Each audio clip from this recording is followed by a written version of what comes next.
And Walter Payton is supposed to be the key person. And I mean, here were the Cardinals that were in St. Louis for 28 years and pack up and go to Phoenix.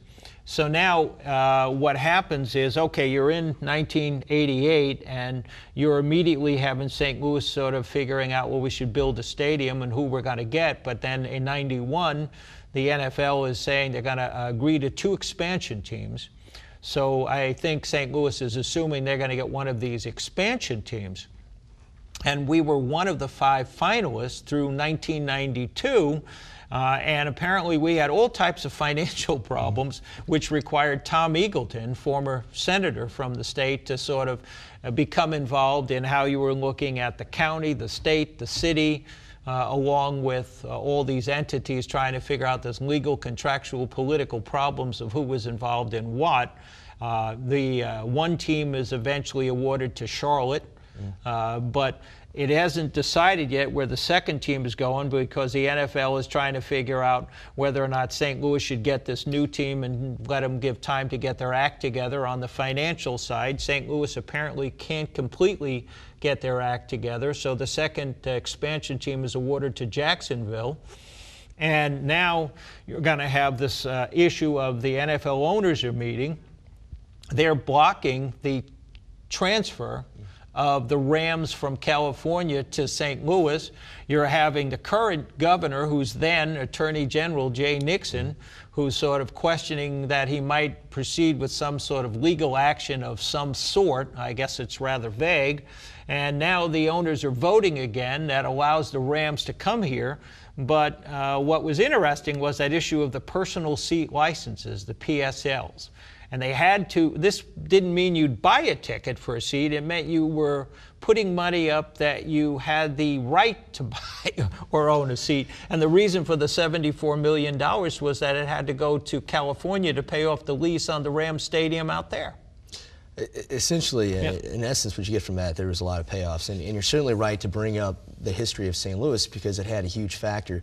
Obviously, the population decline of St. Louis is well known. The fragmentation of the governments, they don't work together. The city's not part of its own county. East St. Louis and St. Louis don't get along. Missouri doesn't get along in general when you add in something like Kansas City. So all that is taken into account. Also, as you mentioned too, St. Louis had lost some teams. In '68, they lost the Hawks. Even before that, in '52, they lost the Browns that became St. Louis Browns became the Baltimore Orioles. 54, I think, yeah. Yeah, yeah. And so when you add all those things in, there was a real issue, and particularly once the Cardinals left in '88, even though the Cardinals, the St. Louis Cardinals football team, were not a winning franchise, even though they left and went to Phoenix, at that point, particularly in the urban core, there had been such a decline, and there was such an issue of image, which he talks a lot about, and why cities sell this, that St. Louis was desperate. And he made a good point, though, that one thing the NFL makes clear is you keep your teams, and if you lose your teams, you're going to get essentially taxed or paid a fee. And they would have only had to pay, I believe, based upon his calculation, $90 million to have kept the Cardinals. Instead, they ended up paying from some figures as high as $720 million, which Fred Lindecki puts out there, but essentially $12 million a year from the state, which is still being paid, $6 million from the county, and $6 million from the city. And I know in a number of years, particularly in a year like this, you can't balance the budget. So that $12 million still has to be paid because you can't default on your bonds. So essentially, as a lot of people point nowadays, is that this was the biggest debacle in more or less sports history, but definitely sports financing. And this essentially also had a major role in when the Cardinals went to the table, because people wanted nothing to do with another Rams deal. Yeah. Yeah, I thought there was an interesting section he also has in the book. He says it's because you have the scarcity of teams. It doesn't matter whether you're looking at baseball, football, hockey, it doesn't matter. Go down the list. But he was saying if you remove some of that, which is up to Congress to do, that you would have more deregulation of sports. He believes, like in baseball, that you'd have upwards of maybe 37 teams by having this huge growth of teams, you'd actually be able to see the prices of things come down. And then one of those points I liked you make, he says there are actually far fewer professional athletes today per 100,000 people than there were 50 years ago. There is more than an adequate supply of talent to fill rosters of new teams in each of the 4 major league sports. That assumption that expansion dilutes, he's questioning that.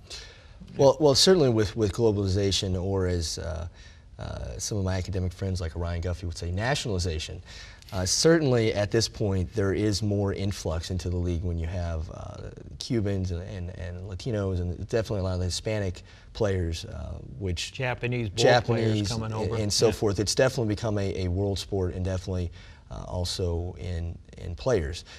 That being said, it would make sense, because particularly Major League Baseball, which is the only business in basically the U.S. that's exempt from the antitrust laws, and then more or less because of the way that the Supreme Court has ruled, the NFL, the NHL, and the NBA are also exempt. So when you do create a monopoly or a cartel, as he's strong to point out, you do create an artificial market that gives them leverage. And on top of already having an artificial market in which they can protect their own interests, you then on top of it subsidize them public funds, which he makes a good point. It doesn't much make sense. So if you remove some of those issues, then likely what he's saying is that you create more of a fair playing field, which generally most businesses have to deal with.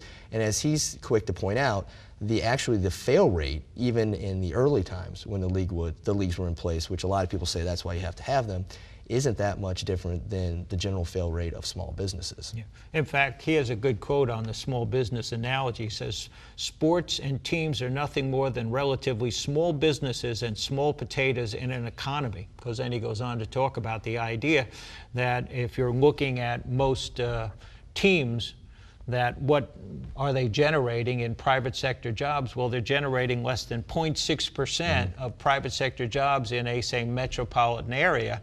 And he says, wait a second, let's take a look at a large state university. A large state university in a lot of metropolitan areas has more of an economic impact than any sports team. Well, and definitely if you're somebody like me who thinks that society can be better through education, you're looking at a human social capital issue in itself. Baseball doesn't address those issues. If you look at, or not just baseball, but sports in general, if you look at something like one of the big issues with Cardinals is you have an unaccredited school system in St. Louis. And like you said, it's a very small business. You cannot drive a city off of Major League Sports. Now, can it be an additive? Well, that's an argument in itself. But it certainly cannot drive the economy, and particularly the people that work in those professions are either part-time or they're low-paid.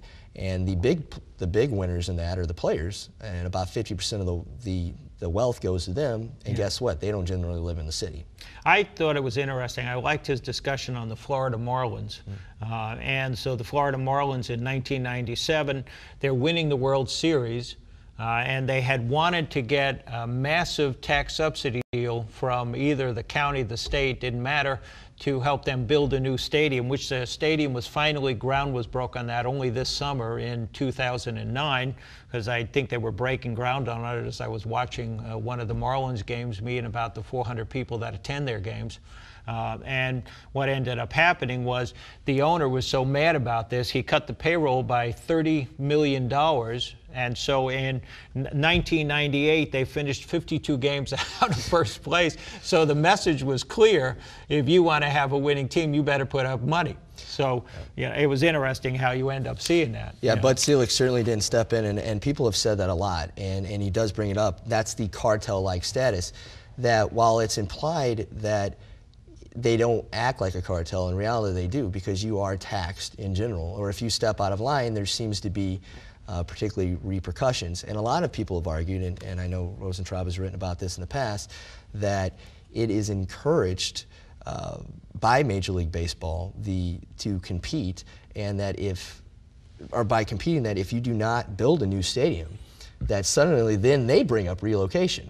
So Major League Baseball itself actually oftentimes puts out the threats. All right, Eric, I want to thank you for joining me today, and this was a good discussion on this particular book. I know we're going to plan on a couple more shows somewhere down the road. I look forward to it. Thanks for joining me.